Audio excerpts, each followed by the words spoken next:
BP Show is the BP Show. It's the BP batting practice show with Joe and Thomas.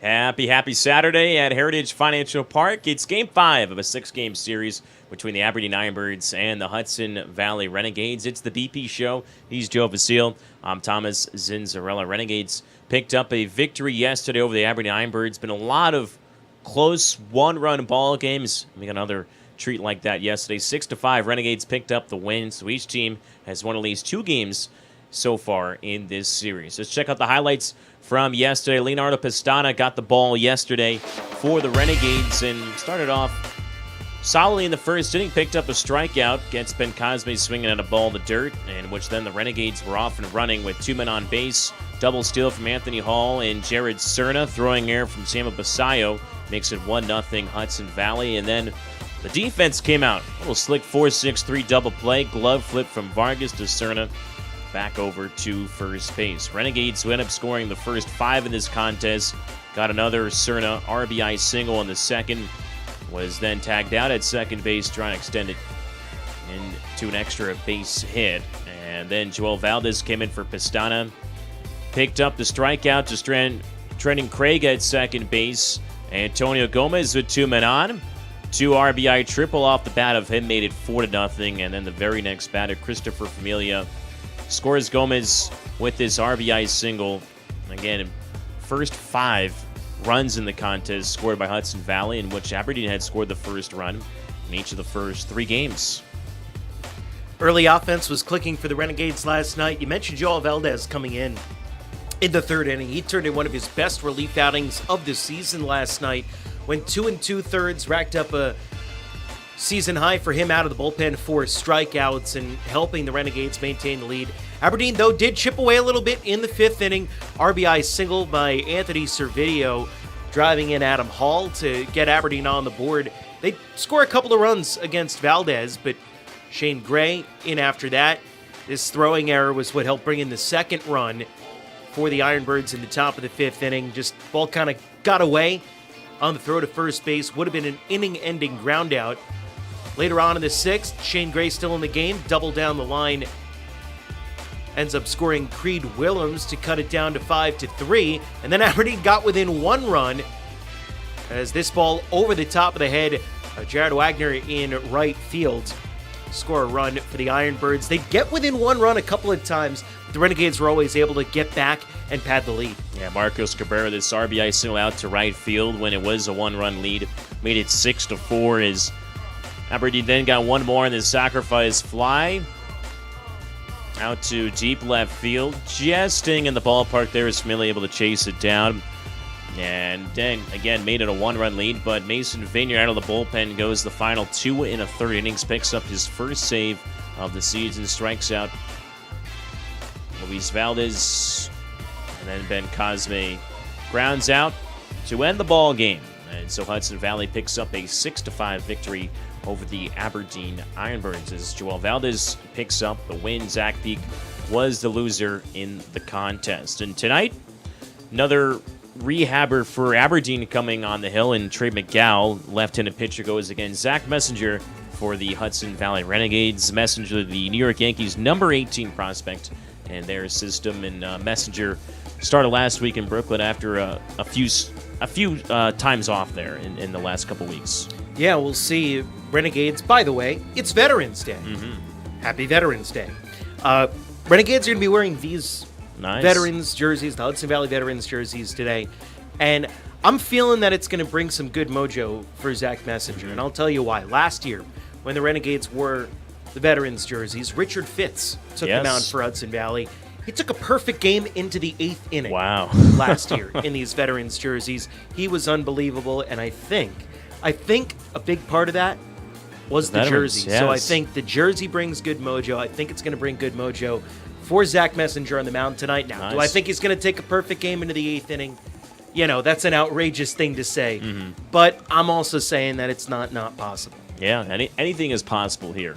See something new at the ballpark every day. That could be the new thing you see tonight. Just like Kevin Garnett once said, anything is possible. Anything is possible. And, play for the Celtics, so he had his green on Granted, it wasn't for the veterans, but No. wore green. I got my green on. It's for the Get your Boston green on. Celtics. Yeah. It's for the Celtics, yeah. But you know what? It keeps it all in the family, the Green family. As Miguel mentioned, Minor League rehabber from AAA Norfolk. It's his second rehab stint with rehab start with the Ironbirds. Pitched last week in Wilmington, or against Wilmington, went 4 innings. As Joe mentioned, it is Veterans Night at the ballpark, so mention the jerseys. So come out to the ballpark, celebrate those who served our country, as the Renegades will be the Hudson Valley Veterans. I've already seen some of the flags, the Army, the Marine flags around the ballpark. It should be an exciting night here at Heritage Financial Park. They have all the service branches represented here tonight. Don't have veterans from Space Force yet, but that will come as time goes along. Obviously, it's such a new branch that don't quite have that yet. But now, if you like these jerseys, which how could you not? I mean, look at them. Beautiful. And you're like, I want my favorite player's jersey. How do I do that? Well, you can go to hvrenegades.com. There's a banner right up at the top of the website. You click on that. It'll take you to the Live Source bid page for these jerseys. You can get the player-worn jerseys for the Hudson Valley veterans. All the proceeds go to vet programs throughout the area. If you're not familiar, it's kind of a local thing here in the Hudson Valley. Each county kind of has their own vet-to-vet services. They do great work with the veterans in our community, and we're so happy to do this for their benefit. Yes. And so again, hvrenegades.com. You can put the bids on for these jerseys right off the players' backs, signed, sealed, delivered, and it should be a really great night. And I mean, these jerseys they're I mean, look at them. They're pretty great. Yeah, I always like the green color as well. It's always one of my favorites. That's right. Get in the wardrobe. Helps me blend in with the turf. Yeah, camouflage in with the turf out there. Speaking of that, Navy's playing a football game today over in Ireland, so luck of the Irish, maybe, against Notre Dame. Bunch of green out there, probably. I think they're playing, Belfast? Not for the Navy, though. They're going to be wearing blue, probably. They'll be, wearing blue. Yeah. That's one of my favorite things Navy about the Army-Navy game as well, is that they usually have specialty jerseys that they wear. And I know my brother's in the Army, and so it was his artillery unit, I think a few years back, that Army uniforms were for. And so it's kind of neat that they choose every single year they honor some type of division. Not sure what the specialty terms are for it, so I apologize. But in each branch, I know Air Force just came out with some ones this year as well. Now, I have to say, I have family who was in the Navy. I have family who's in the Air Force. We are, right up the road, right up the river from West Point. Yeah. So I think I speak for all of us here in the Hudson Valley when I say, go Army, beat Navy. Yes. Go Army, beat Navy. I think this year it's up in New England. It's up in Foxborough, I believe, Massachusetts. So Army-Navy game this year. I actually may be able to attend my first ever one. Have you ever been to an Army-Navy game before? No. Okay. It's usually, I know, Philadelphia, Baltimore it's been in, and I believe this year's it is up in Massachusetts. So I'm planning on going this year. It'll be my first time. Good luck. I'll let you know how it goes. Thank you. But Please do. It's also Saturday dance party and post-game fireworks here at the ballpark in honor of Veterans Night, and wanted to give a little quiz here for Joe Vasile because we love quizzes and games and trivia and whatnot. So it's a trivia quiz for... You have to guess the Major League player who served, and so here's like a little blurb for each player. Yep. So Ted Williams. Ted Williams, that is correct. Naval aviator in World War II and the Korean War. John Glenn, him, former senator, astronaut. He was his wingman in Korea, too. I didn't know that. Yeah. Ted Williams, he opted, he said if other soldiers were going to go out there, other people, he's like, I'm going to do it, and he volunteered. Well, what happened was he served in World War II, and a lot of baseball players who served in World War II were just like, oh, you're going to stay in the United States and just play on like these base baseball teams. Yep. And that's what happened with Williams in World War II. So when he got called back into service for Korea, he said, look, if I'm going back in, I'm not going in to do that. Like, send me to the front lines. Yeah. Or don't send me at all, and they send him to the front lines. And he still came back, and one of the greatest hitters ever played the game of baseball. Next one. This is a Yankees connection. Pitcher and future Hall of Famer, didn't play in 1951 and 52. He was busy serving in the Army during the Korean War. It's Whitey Ford. It is Whitey Ford, yes. 2 for 2 so far, Joe Vasile. There he is. And nice little pictures you can find online of each player. Okay, I'll read it. This Brooklyn Well, I can Dodger read too. infielder and future Hall of Famer missed 3 seasons, 43 to 45, while serving in the Navy. He's a future teammate of Jackie Robinson. Is this Pee Wee Reese? Pee Wee Reese, that's correct. 3 for 3. There he is. All right, well, I'll read it then. This Hall of Fame Yankee enlisted in the Army Air Force in 1943 and rose to the rank of sergeant. Joe DiMaggio. Joe DiMaggio, yes. If there's any hints, I would have said he would have had one of the longest streaks. He had a great Just put hitting streak, yeah. Yeah. A great hitting streak. This Hall of Fame pitcher for the Cleveland Indians volunteered for the Navy following the attack on Pearl Harbor. Becoming the first American professional athlete to enlist, he was assigned to the USS Alabama, where he served as gun captain. Bob Feller. Bob Feller, indeed. There's Bob. Rapid Robert. Next one, this Yankees Hall of Fame catcher served in the U.S. Navy as a gunner's mate during the D-Day invasion during World War II. Yogi Berra. Yogi Berra, yes. Haven't seen the movie yet that came out. It's on my watch list. This Hall of Famer was a part of Cleveland's 1948 World Series team, but before that served from 44 to 46, and the Navy was stationed at the Pacific Theater.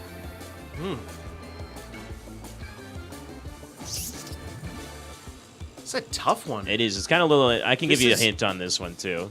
Give me a hint, please. He helped break the color barrier. Oh, Larry Doby. Larry Doby, Yeah. yes. Okay. I didn't realize Doby know was it's very old in enough the- to have served in World War II. I thought he was on the younger side. Yeah, But there's I a guess he young was Larry old enough, Doby yeah. right there. Great man. This Hall of Fame Mets pitcher joined the Marine Corps Reserve after high school at 18 years old before going on to star at USC. That would be George Thomas Seaver. George Thomas Seaver, yes. Which George C. Marshall was, I believe, the general of all Army personnel in World War II. So, Also like George C. Scott, the actor. yes. There was like a George C. Tom, or you said, yeah. There's another like George C. something out there. I don't know. Well, It's I on my mean, mind. that's Ken Griffey's real first name is George. Yeah, George. So maybe that's what you're thinking of. Good old George Steinbrenner as well. Yeah. I don't know if there's a C in there or not. I don't think so. No, there's an M. There's an M. Yeah. Yes, that's right. George and Steinbrenner Field at Tampa. Putting 2 and 2 together now. Yeah, But a yeah. little slow today.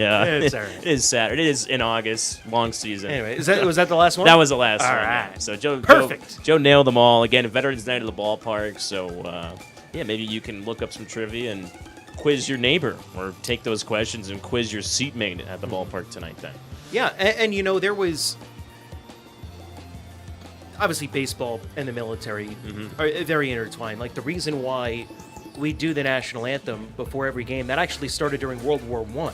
Like that wasn't something that was always a thing, but it started during World War I, where troops are overseas. In Yeah. 1918, they started playing Star Spangled Banner before every Major League Baseball game, and that's just been a tradition that stuck. In fact, in 1918, Major League Baseball shut the season down a month early Yeah. because there was essentially an order that came from Washington that was either work or fight.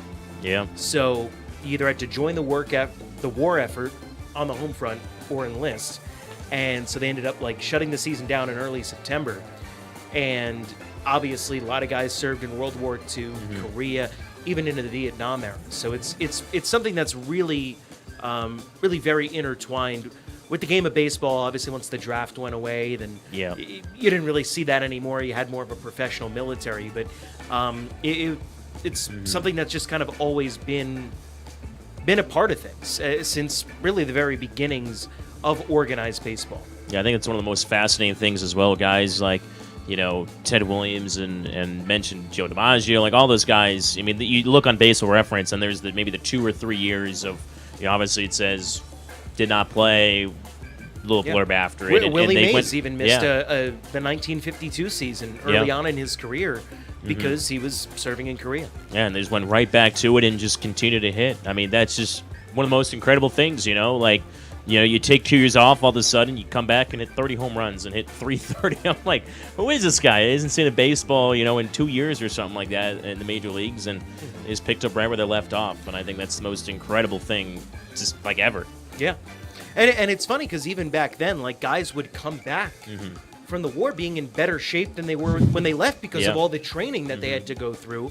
Back then, you know, there was no training. It was thought, oh, if you lift weights, not even like that there was a lot of weightlifting going on in the 1940s, but like it was like, oh, that's bad for you. You shouldn't Yeah. work out.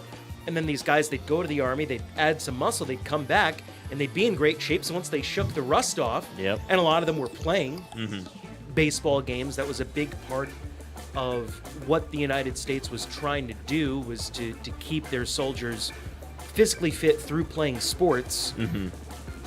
They kept playing, just not against that upper level competition.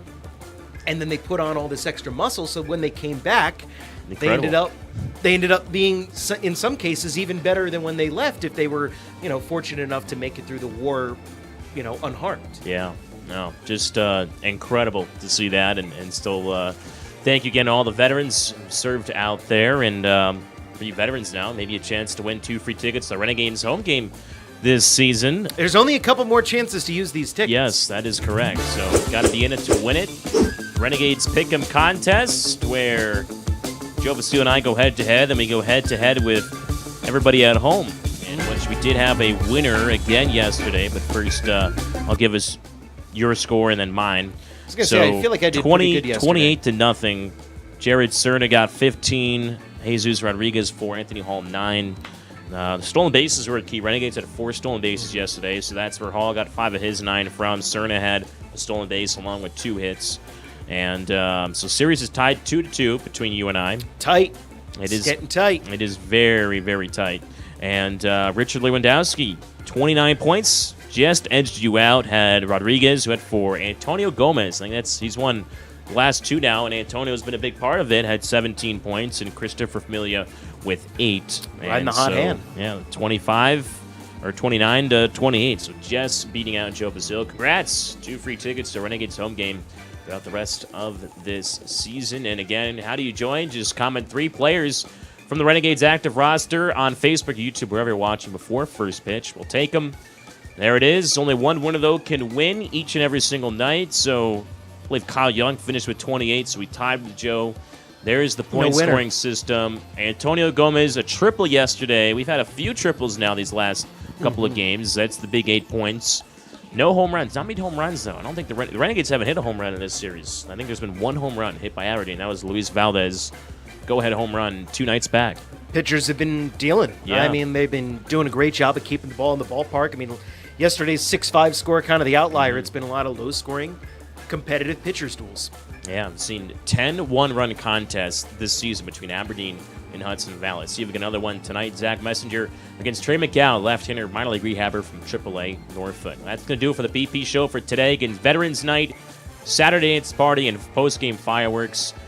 Bid on those jerseys as well. Bid on them. Bid on them. Sports good cause. He's Joe Vasile. I'm Thomas Cinzarella. We'll see you on the broadcast. We see you back here on the BP show tomorrow afternoon. Bye. It's the BP show, it's the BP show, it's the BP batting practice show with Joe and Thomas.